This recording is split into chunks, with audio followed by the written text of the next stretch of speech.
What's up guys? So today I'm installing a keyhole cover for my F80 M3. So a while ago I did a video on 5 things I replaced on my car when I got it. And one of those was the rear passenger side door handle. When I got my car from the previous owner, there was like this bit of paint missing on the top inside of the handle. It's kind of unsightly, wasn't really something I could fix with like Dr. Color Chip or a touch-up paint. So somehow I managed to find a replacement rear passenger side door handle for an F80 M3 in Yasmarina Blue on eBay. I don't know what the odds of that are. Probably better than if it were an individual color, but still, I can't imagine there's too many of those out there. So found the part, did the replacement, and with the leftover cap, I thought, you know, it sucks these things are directional because it'd be cool if I could just turn it around, cover the lock on the other side. I knew there were companies that sold these like I&D, which is where I got mine, but it would have been cool to do it with the leftover part. So I finally got one, and that's what we're installing today.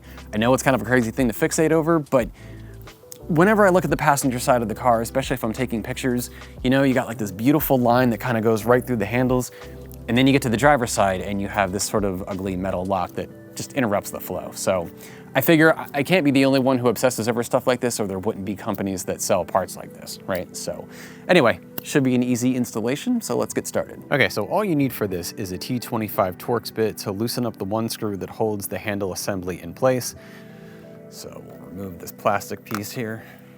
So we'll just completely loosen the T25, it stays in place. And once it's loose, you can remove the lock from the other side.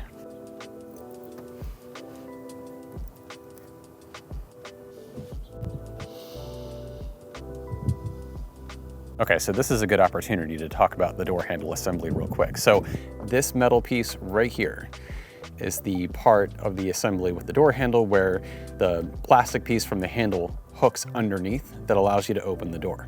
When you remove the lock, if you pull on the handle, this will just come undone. So in order to get it reseated back in, you can slide a thin flathead screwdriver in through the same hole that we loosened the T25.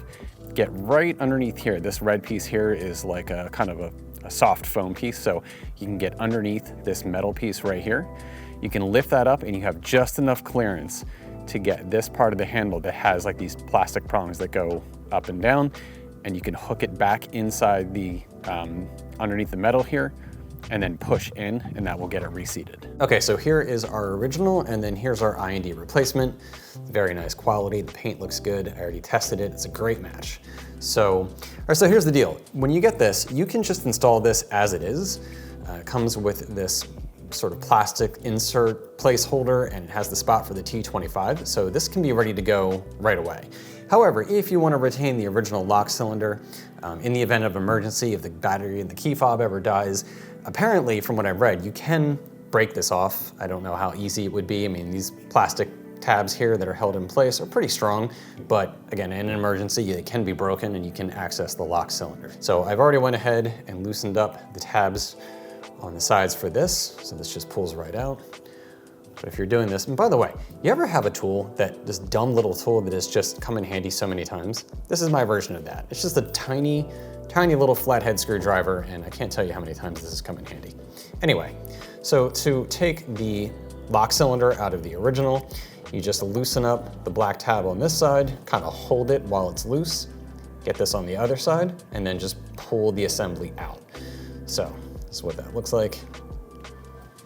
So just kind of hold that in place while I then go in, loosen this, and then you can kind of actually just push the lock from the other side.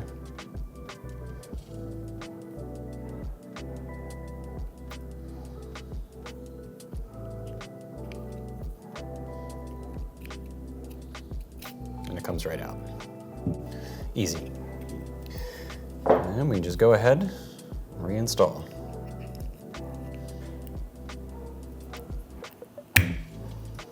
So you want to make sure, by the way, that when you put this in, that black plastic piece here inserts all the way over. You want to get that over the metal piece here.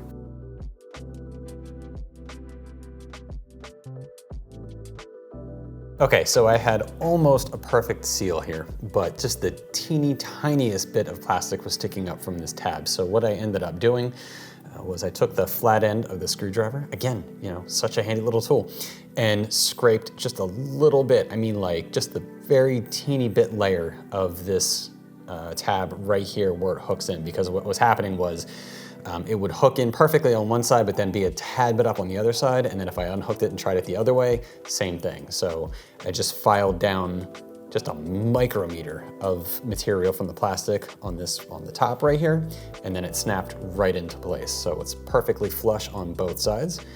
And now let's go reinstall.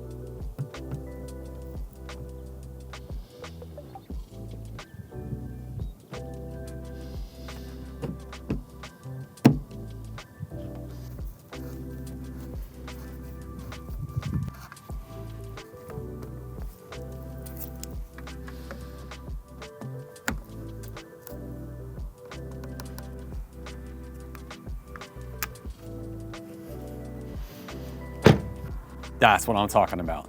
I think that looks amazing. And you know what? Like the paint match for this, it's fantastic. I can't tell on any level that it is any different than the rest of the car. And I've had pretty good luck with the Yas Marina because I also did the painted front markers from I&D. Those came out great as well.